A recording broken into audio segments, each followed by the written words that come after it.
Hey guys, what's going on? This is Anosuke, and this is Let's Play Brave Fence Musashi, where we're going to do a little preparation before we take on the Crest Guardian.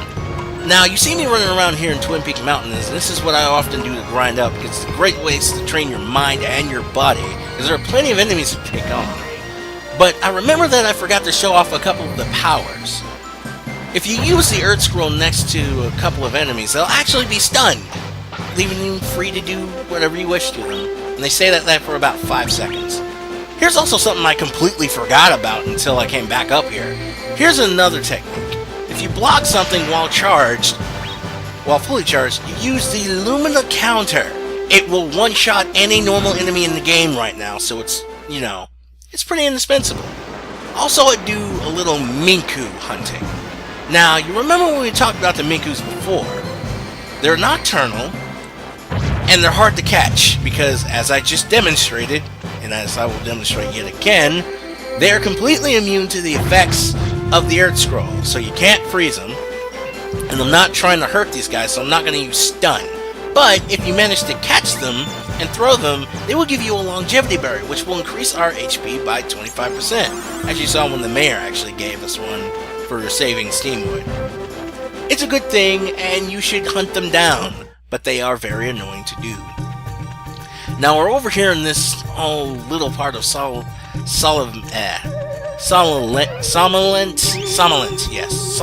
Forest, where we actually have a chest with 500 Dran and another person to rescue. This one is made Loinette. I think she's just a flavor character, meaning that she doesn't really have much of a purpose. I'm not sure yet because I haven't actually talked to her yet in any of my recordings, but yeah, you get 5 BP from this. But if you notice something, we still have someone to rescue, and there's another area over there. So how do we get over there, you ask? Well, that's something else I forgot to show off. It's not this way, because that's what I mistakenly thought at first. Then, as I come over here, I remember that, oh yeah, there's an area all the way over to the right next to Farmer McRice's fields that I completely forgot to show off. And it's accessible from the start of the game. Well, at least from the start of when you get into Grillin Village. But yeah, if you take this exit here and then hang a right and keep going, you'll eventually hit another path. And this is literally the easiest person to rescue in the game. And I actually remember this being the first person I rescued in the game when I played the game for real. This is Hawker Stakewood, I believe. Yeah, Hawker Stakewood. And he tells us a big secret that we've already figured out. That the Minku have the longevity berries in their mouth. Well, he actually doesn't need to tell us. We already know how. Catch them, throw them, and they give us, the longevity berry. Alright, so enough of that. I'm going to go grab the other 2 Minkus that are in this area. They're actually over here near the entrance to Twin Peak. But before we catch those guys, I'm going to take a detour and actually show you this one that's here in Somnolent. Oh god, I've been saying that wrong all these years. Somnolent Forest. I gotta figure out what that word means. But anyway, there's a hidden path over here. You'll notice the dirt actually points towards this wood. That's your only hit you're gonna get. And there's a Minku hidden over here. And somehow I managed to catch him without any issues whatsoever. My luck does not hold out for that much longer. Okay. Now let's exit this forest and let's actually go to the entrance to Twin Peak Mountain. And I'm talking about the part that's actually still connected to Grillin Village.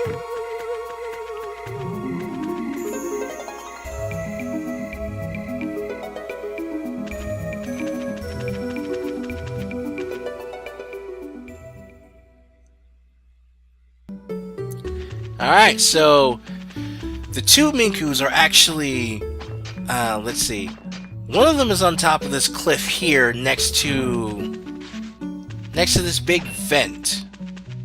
leading to something. Not sure what. Actually, I'm actually pretty damn sure what, but I'm not revealing it right now. Okay, so I took a minute in order to keep up with this thing, because this thing is way too fast for me to catch if I'm tired. So, yeah. Also, this is what catching Minkus is normally like. If they have a big open area to run around in, they are a pain in the ass to catch. And also, I make a pretty big mistake, especially if you're trying not to hurt them. I try to use square to grab them, you know, like I would grab an enemy, instead of trying to use triangle.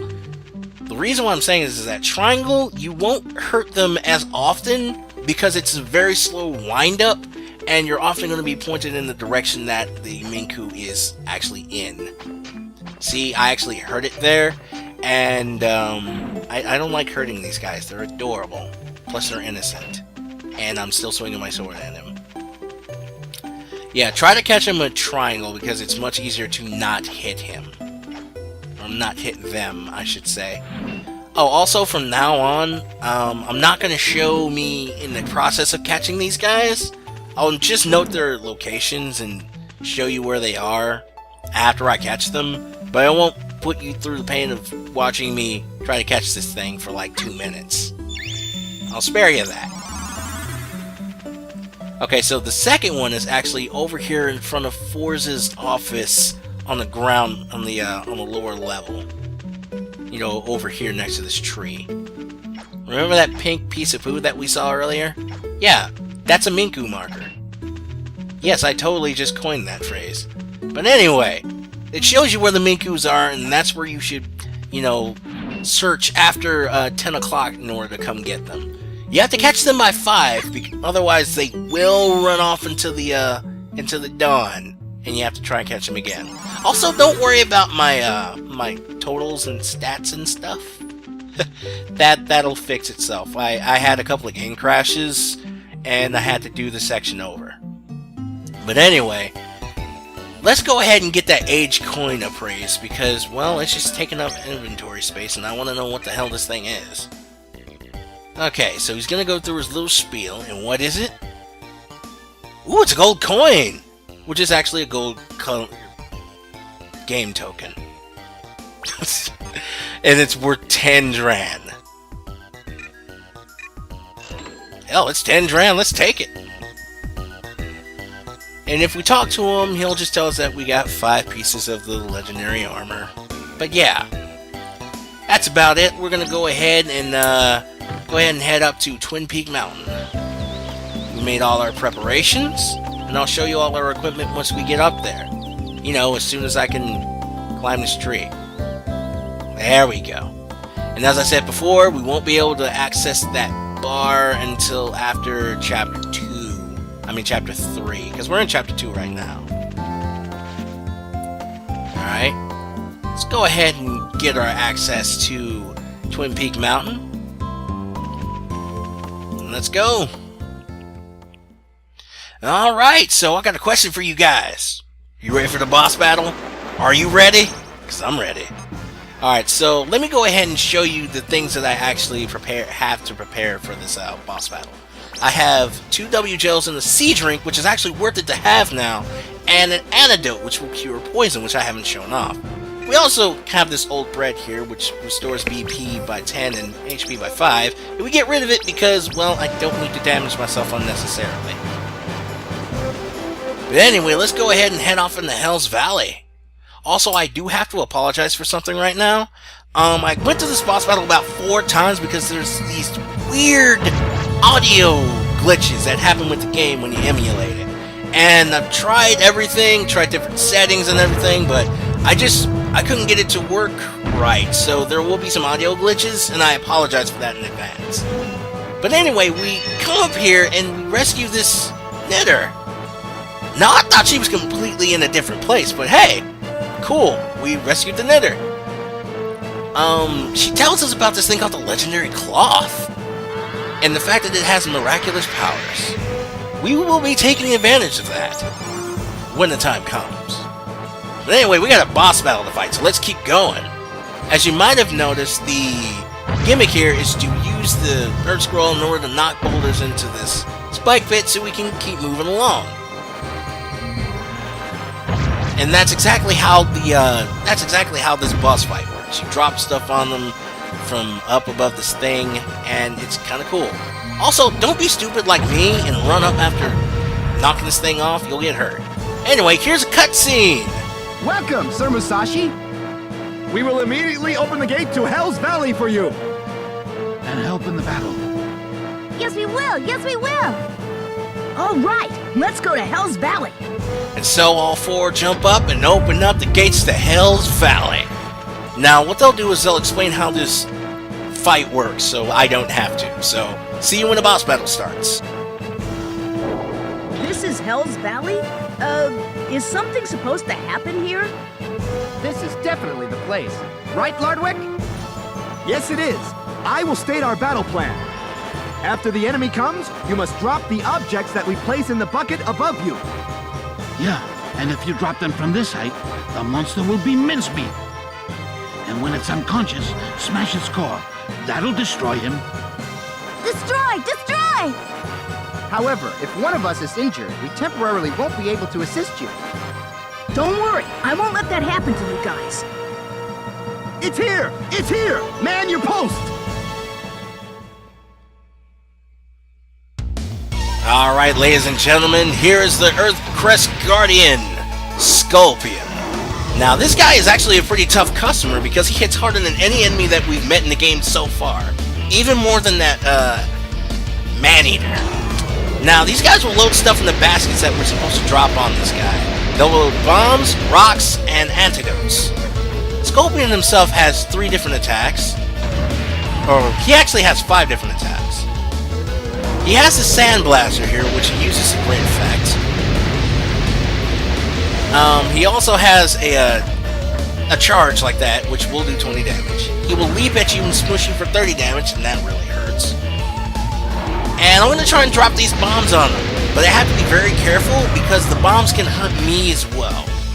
And that rock too, but you really have to try to get hurt by that rock. The rock will do a whopping 100 points of damage to him if you drop it from that height. You can, however, miss it. You can, however, miss with the rock and use it later on yourself, but it does reduce damage, so you don't want to do that. Although I do show it off in this boss fight. Occasionally, he'll leap on the walls and try to, claw at some of your other people in order to get them out. Because if they're out of commission, they can't put stuff in the baskets, and it just takes that much longer for them to, finish this boss fight. He also has a tail rotation, which he only does once for some reason. But it's pretty easy to dodge, just jump over when it comes. He likes using that Sand Blaster, and the best way to avoid it is to just get right behind him. When he spins like that, you know he's about to actually jump on top of... You know he's about to jump on the wall, so be wary of it. Alright, let's see. We got bombs coming. We're going to try and hit him with them. And that was actually the most successful bomb drop I've ever had. I miss, but I do manage to get that second hit on him. Okay, I'm gonna knock him off the wall again. If you want to be kind of a douche, you can knock stuff that they just put in the basket off. And here's his 5th and final attack, the Drill. What it will do is that it will actually poison you. If you look at Musashi's portrait there, you'll see it's lined with shades of blue and purple. Yeah, it does damage over time. Like, I think it does maybe 15 points of damage every, I think, maybe 30 seconds. Actually, no, it's more like 5. But it will kill you if you let it. Plus, it makes you exhausted, so you want to get rid of it as soon as possible. I just showed it off, what could happen if you didn't have an antidote. It's not that I forgot that I had an antidote. I totally know I have the antidote. I just don't kind of care right now. But right now, we've been fighting this thing in game time for about... he got me on that one, but that bomb drop probably would have done him in. Maybe. Unfortunately for me, I mess up and I only hit him with 1. And that's the problem I have with bombs. You need to hit him with most of them in order to do damage. I mean any significant damage. And if you drop a rock early, you know, you have that happen every so often. That was a bit better. And then I screw up and I extend this one more time. But that is okay, because we got this thing in the bag, even though we have 98 health points left. And we're hitting ourselves with bombs. This is totally part of the game plan. No, I was actually rather pissed that I missed that last hit. There was no reason for this fourth round. There really wasn't. But thankfully, they noticed that, hey, he's poisoned, he might need an antidote. So, I grabbed the antidote, so I really don't want to waste it, because I remember in the next section, we're probably going to need it. And thus he's starting to spin, and he goes to the left where the bombs are, and it hurts him, and I finally take him down, and that's Scorpion done. Let's still put a rock in the thing, just cause. But anyway, that gives us Scorpion's core. And what it does is it actually unlocks the Earth crests and gives us a massive boost of 25 points to our BP meter. Plus, if we were poisoned, it actually heals us too. But after this, there's actually a cutscene, so I'll see you guys later. Congratulations, Sir Musashi. The plan was a success! Success!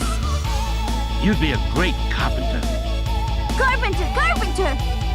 Couldn't have done it without you guys. Why not head back to the palace and get some rest? Alright, so there is a cutscene happening after this, so I'm Zanosuke, and I'll see you guys next time when we take on Chapter 3.